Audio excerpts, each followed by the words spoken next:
সামনে যেহেতু ঈদের শুভেচ্ছা, এবং সবাই কষ্ট করে রোজা রেখে অনেক চাকরি প্রার্থী যারা আছেন পড়াশোনা করতেছেন, বা অনেকেরই পড়াশোনা হচ্ছে না ঠিকমতো।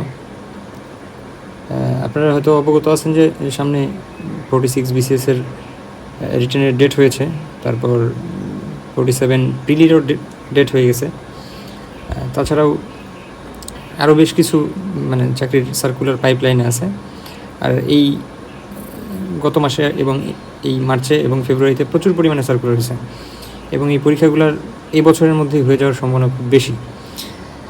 তো আমার মতো যারা আছেন, যারা হচ্ছে যে 46-এর রিটার্ন ঠিকমতো গোছাইতে পারেন নাই, কিন্তু হচ্ছে যে এই বছরের চাকরির যে সার্কুলারগুলো, এগুলার মধ্যে থেকে আপনার জব এনশিওর করাটা খুবই ইম্পর্ট্যান্ট হয়ে দাঁড়াইছে।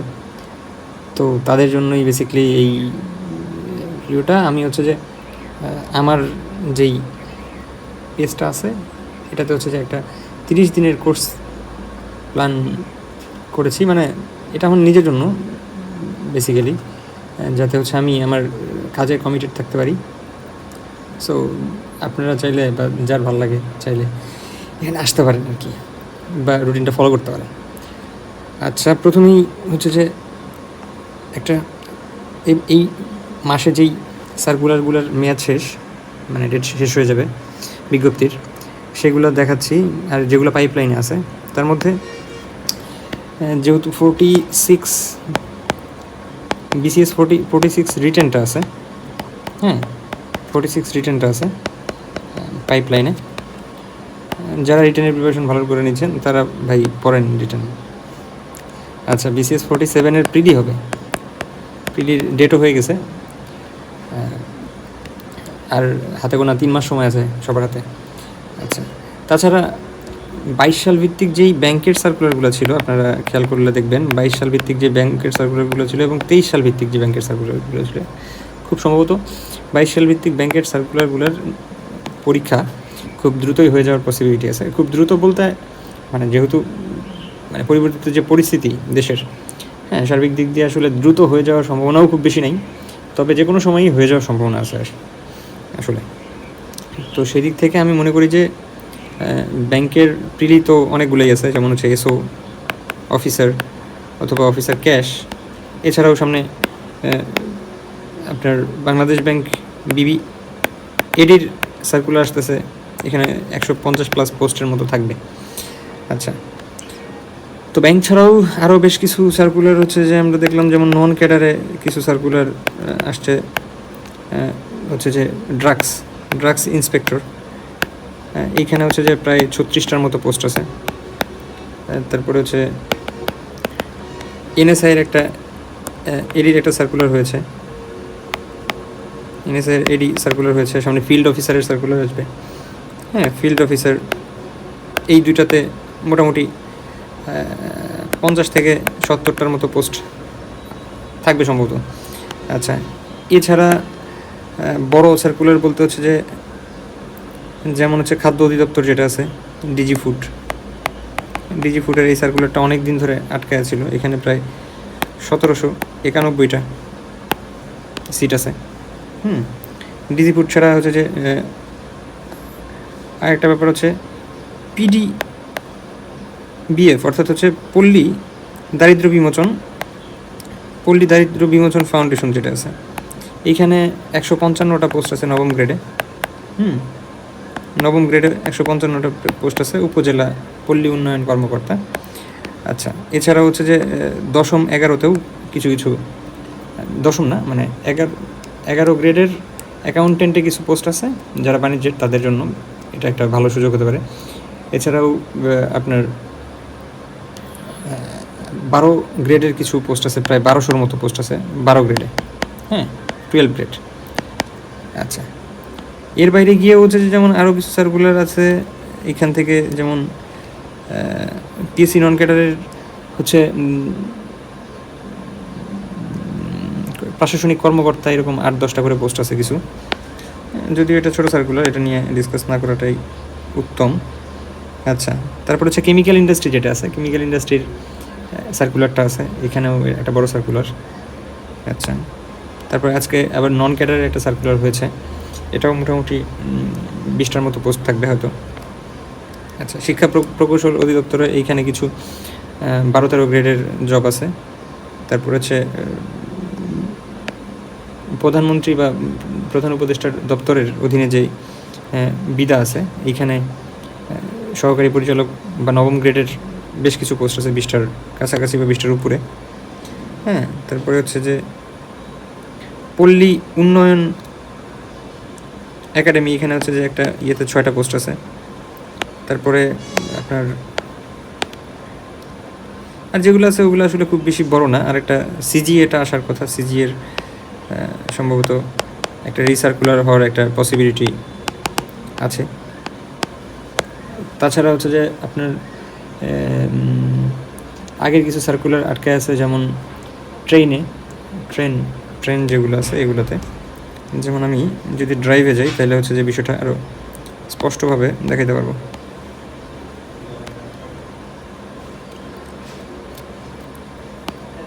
যেমন ব্যাংকে হচ্ছে 2022-এর 23-এর সার্কুলারগুলো আছে। তারপর হচ্ছে নন ক্যাডারে প্রায় 3টা, অ্যাডমিনিস্ট্রেটিভ অফিসার ড্রাগস কানুনগোতে আছে। হ্যাঁ, কানুনগোতে প্রায় 278টার মতো পোস্ট আছে কানুনগোতে।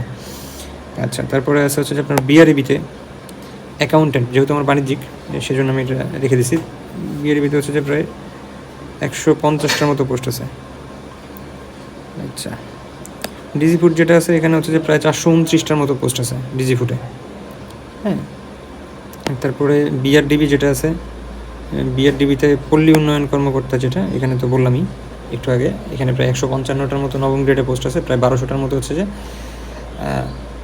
12 গ্রেডের পোস্ট আছে। এছাড়াও অ্যাকাউন্টিংয়ে একটা সার্কুলার আজকে হয়েছে, এখানে প্রায় 350 মতো পোস্ট আছে।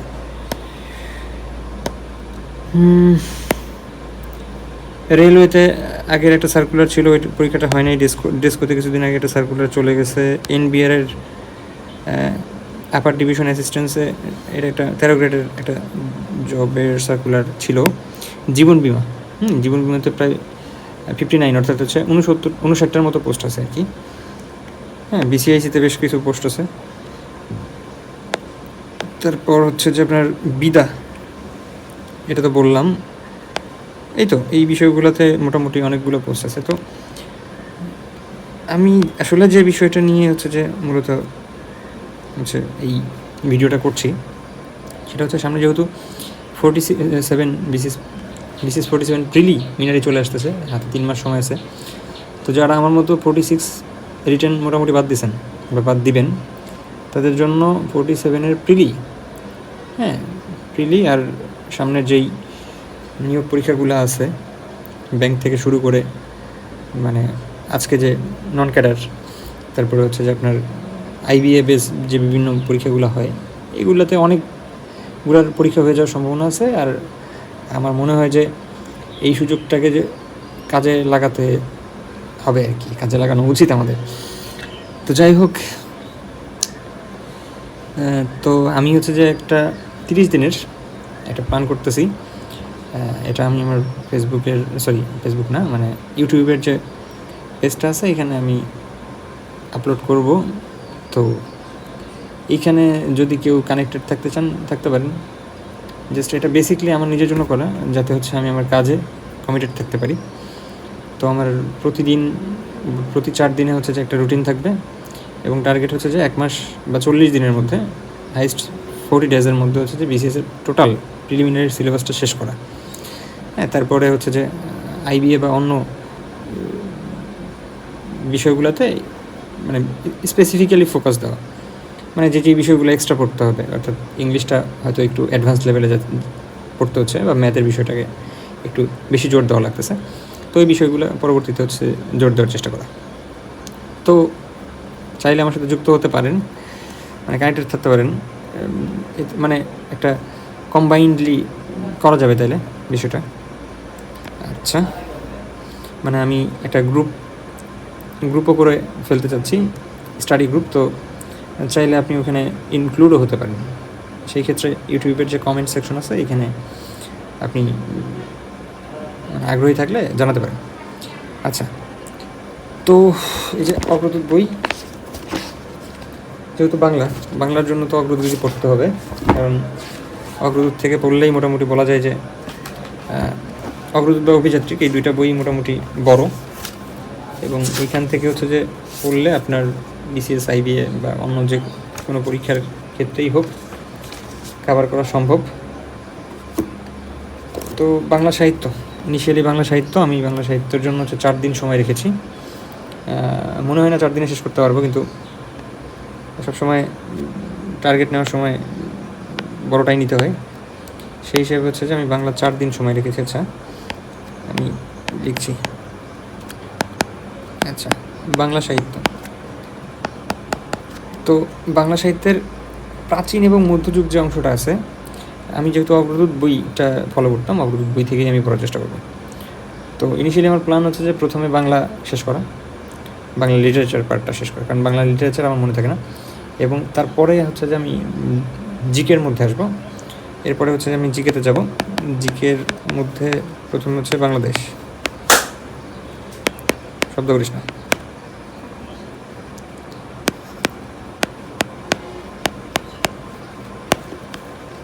আন্তর্জাতিক, তারপরে হচ্ছে ভূগোল।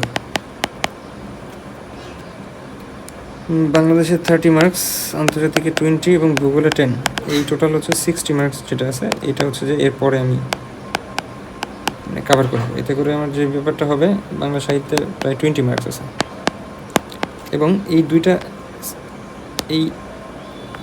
দুইটা পার্ট হচ্ছে যে মোটামুটি বিসিএসের 40%, বিসিএসের 40% সিলেবাসকে কভার করে, মানে আমার ক্ষেত্রে আর কি। এখন অনেকের ক্ষেত্রে বাংলায় অনেক স্ট্রং জোন থাকতে পারে, বাট আমার ক্ষেত্রে মনে হয় বাংলা এবং জিকে এই পার্টটাই আমার মানে দুর্বল জায়গা আর কি। তো কারণ এখান থেকে হচ্ছে যে মোটামুটি 80 মার্কস, 80 মার্কস, এবং বাদ বাকি যে সেকশনটা আছে, যেমন হচ্ছে যে সায়েন্স, সায়েন্স ম্যাথ সেকশন যেটা আছে, সায়েন্স ম্যাথ সেকশন, এখানে হচ্ছে যে যেহেতু আইকিউ এবং ম্যাথ থেকে আইকিউয়ে 15, ম্যাথে 15,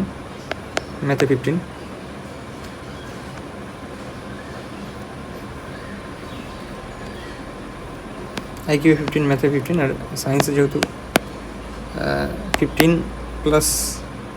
তো এইখানকার যে 45 মার্কস, এটা আসলে একটু অন্যভাবে কভার করতে হবে। এখানকার 45 মার্ক অন্যভাবে কভার করতে হবে। তারপরে হচ্ছে যে থাকবে হচ্ছে যে বাংলা গ্রামার এবং বাংলা 2, অর্থাৎ বাংলা গ্রামার এবং ইংলিশ যেই পার্টটা আছে, ইংলিশ ফার্স্ট সেকেন্ড।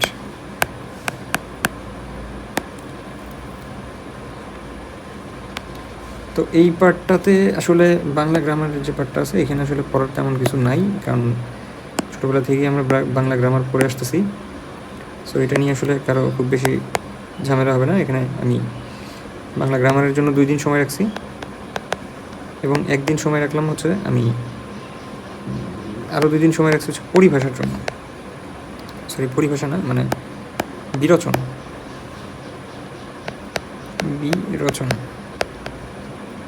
বিরচন পাঠটার জন্য হচ্ছে 2 দিন সময় রাখছি, আর 2 দিন রাখছি হচ্ছে বাংলা গ্রামারের জন্য, বাংলা ব্যাকরণের জন্য আর কি। তো এই হচ্ছে বাংলা। আর English first paper, second paper, English first পেপারের জন্য হচ্ছে আমি 2 দিন সময় নেব, 2 days, এবং সেকেন্ড পেপারটা হচ্ছে যে আমি আসলে তেমন কিছু পড়বো না, বিগত সালের যে কোশ্চেনগুলো আছে এই কোশ্চেনগুলোই আমি দেখব। আর হচ্ছে যে ভোকাবুলারি যে পার্টটা আছে, এটা ভোকাব যে পার্টটা আছে, এটা আমি রেগুলার বেসিসে দেখব পরীক্ষার আগের যেই সময়টা, তখন মানে ডেট দিলে। আর গ্রামারের যে অংশটা আছে, এটা হচ্ছে যে আমি প্র্যাকটিস করব। তো গ্রামারের পার্টটা শেষ করতে হয়তো আমার 2-3 দিন সময় লাগতে পারে। গ্রামারের পার্টটা হচ্ছে যে আমার সময় হচ্ছে কয়দিন, 2 days সময় লাগবে, এবং ভোকাব পার্টটা শেষ করতে আমার প্রায় 10 দিনের মতো সময় লাগবে, 10 days মতো লাগবে আর কি। ওকে, তো এই হচ্ছে যে প্ল্যান। তো যেহেতু এই প্ল্যান আগামীকাল থেকে এক্সিকিউট করার ইচ্ছা আমার আছে, সো সেই ক্ষেত্রে হচ্ছে যে বাংলা সাহিত্য ইনিশিয়ালি বাংলা সাহিত্যটা করবো, কারণ দীর্ঘদিন ধরে বাংলা সাহিত্য পড়া হয় না। প্রায় সেই 46 প্রিলিমিনারির আগে লাস্ট দেখা হয়েছে, এর পরে আর দেখা হয়নি। তো সেই কারণে হচ্ছে বাংলা সাহিত্য দিয়ে শুরু করতে চাচ্ছি, কারণ এই পার্টটা মনে থাকে না। আর যেহেতু এটা বারবার রিভিশন করতে হবে, এই জন্য প্রথমেই আগে এই ঝামেলাটা শেষ করতে চাই। আচ্ছা, তো বাংলা সাহিত্যে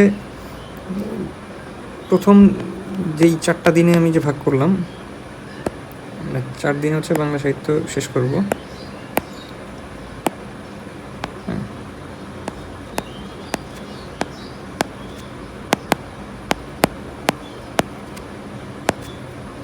তো প্রথম ডে 1, D1 মানে ডে 1 হচ্ছে যে আমি করব হচ্ছে যে প্রাচীন, মধ্য,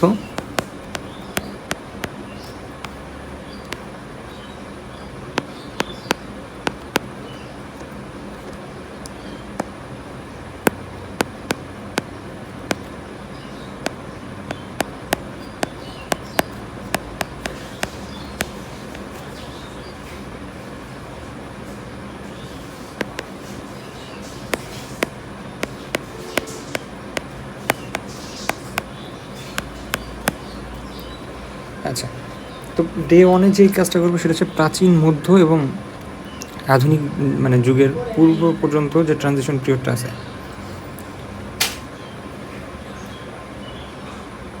এই ট্রানজিশন পিরিয়ড এবং হচ্ছে যে বিভিন্ন প্রতিষ্ঠান যেমন বাংলা একাডেমি, তারপর হচ্ছে এশিয়াটিক সোসাইটি, তারপর এই ধরনের আরও কিছু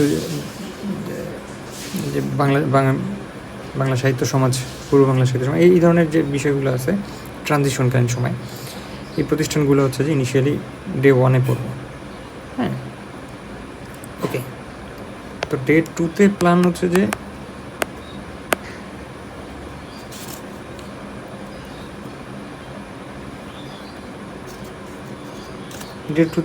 বিভিন্ন উপন্যাস,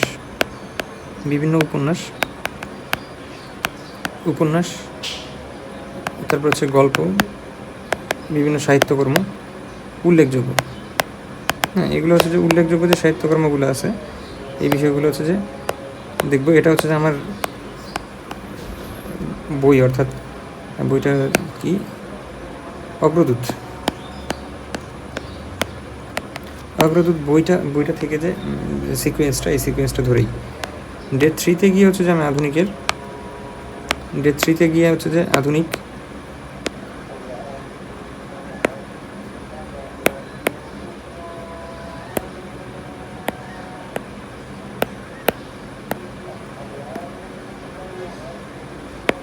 তে 1801 থেকে হচ্ছে যে 1801 থেকে রবীন্দ্রনাথ। ডে 4-এ হচ্ছে যে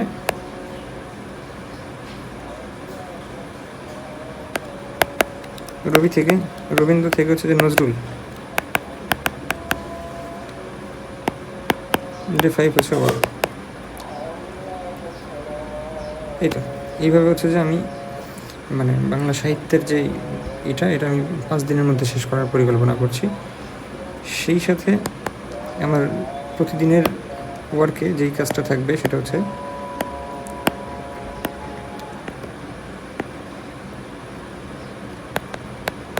ইংলিশ রাইটিং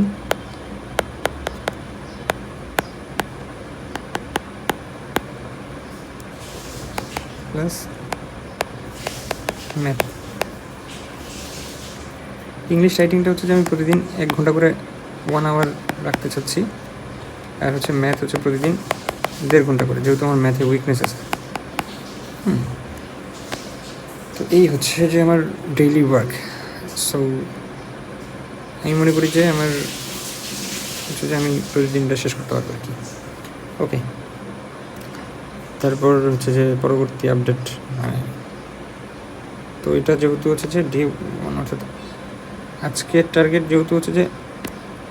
যেহেতু প্রাচীন, মধ্য এবং আধুনিক পুরো পর্ব এবং বিভিন্ন প্রতিষ্ঠান, তো এটা শেষ করার পরে দেখা হবে। Bye bye.